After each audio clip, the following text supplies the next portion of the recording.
আসসালামু আলাইকুম। আশা করছি সবাই ভালো আছেন। আজকের ভিডিওতে সবাইকে স্বাগত জানাই। বর্তমান সময়ে কিন্তু আমাদের ফেসবুক অ্যাকাউন্ট হ্যাকিং এর পরিমাণটা অনেক বেড়ে গেছে। আমরা কিন্তু প্রায়ই শুনি বিভিন্ন মানুষের ফেসবুক অ্যাকাউন্ট হ্যাক হয়ে যায় এবং হ্যাক করার পরে বিভিন্ন ধরনের প্রতারণার শিকার হয় সেই মানুষটি। দেখা যাচ্ছে তার পরিচিত মানুষদের কাছে মেসেজ দিয়ে বিকাশের মাধ্যমে টাকা পয়সা নিয়ে থাকে। আপনার ফেসবুকে যদি টু ফ্যাক্টর অথেন্টিকেশনটি অন করা থাকে তাহলে কিন্তু এই হ্যাকিংস এর সমস্যা থেকে অনেকটাই রক্ষা পাওয়া যায়। কারণ কেউ যদি আপনার ফেসবুক হ্যাক করতে যায় অর্থাৎ লগ ইন করতে যায় তাহলে কিন্তু তার কাছে লগ ইন কোড চাইবে এবং সেই কোডটা কিন্তু আপনার কাছেই আসবে, হয় আপনার ইমেলে আসবে অথবা আপনার মোবাইলে মেসেজের মাধ্যমে লগ ইন কোডটি আসবে।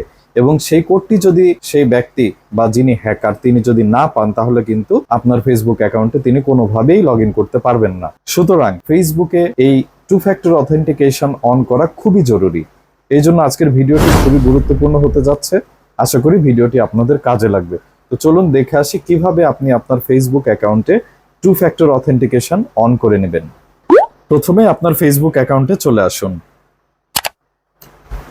এরপরে ঠিক উপরে ডান দিকে থাকা যে আপনার প্রোফাইল আইকনটি আছে এই আইকনের উপর একটি ক্লিক করে দিন। এরকম একটা ইন্টারফেসে চলে আসবেন। এরপরে আবারও উপরে ডান দিকে থাকা যে ফেসবুক সেটিংস অপশনটি আছে এটির উপর একটি ক্লিক করে দিন। আপনাকে এরকম একটা ইন্টারফেসে নিয়ে আসা হবে। উপরেই দেখতে পাবেন পাসওয়ার্ড অ্যান্ড সিকিউরিটি নামে একটি অপশন আছে, এটির উপর একটি ক্লিক করে দিন। এরকম একটা ইন্টারফেসে চলে আসবেন। আবারও ঠিক নিচেই দেখতে পাবেন পাসওয়ার্ড অ্যান্ড সিকিউরিটি, এটির উপরে একটি ক্লিক করে দিতে হবে। এরকম একটা ইন্টারফেস আপনি দেখতে পাবেন। এখানে দেখেন উপরের দিকেই লেখা আছে টু ফ্যাক্টর অথেন্টিকেশন। এই টু ফ্যাক্টর অথেন্টিকেশন অপশনটির উপরে একটি ক্লিক করে দিতে হবে।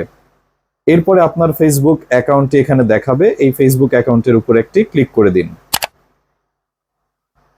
এখন আপনাকে ফেসবুক অ্যাকাউন্টে আবারও লগ ইন করার জন্য পাসওয়ার্ডটি দিতে বলবে, পাসওয়ার্ডটি দিয়ে নিন। আমি পাসওয়ার্ড দেওয়ার পরপরই আমার কাছে একটি কোড পাঠিয়েছে ইমেলে, যেহেতু আমি টু ফ্যাক্টর অথেন্টিকেশন অন করে রেখেছি এই জন্য ইমেল থেকে সেই কোডটি আমাকে আবার এখানে দিতে হবে। দিলে আমি এখন এই অপশনটিতে প্রবেশ করতে পারবো। আমার ইমেলে আসা কোডটি এখানে দিয়ে আমি কন্টিনিউ এর উপরে একটি ক্লিক করে দিলাম।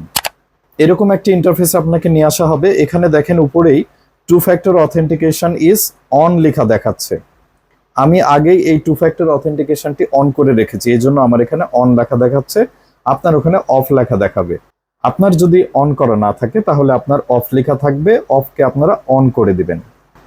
এখানে একটু খেয়াল করলে দেখতে পাবেন প্রথমেই লেখা আছে SMS অর হোয়াটসঅ্যাপ।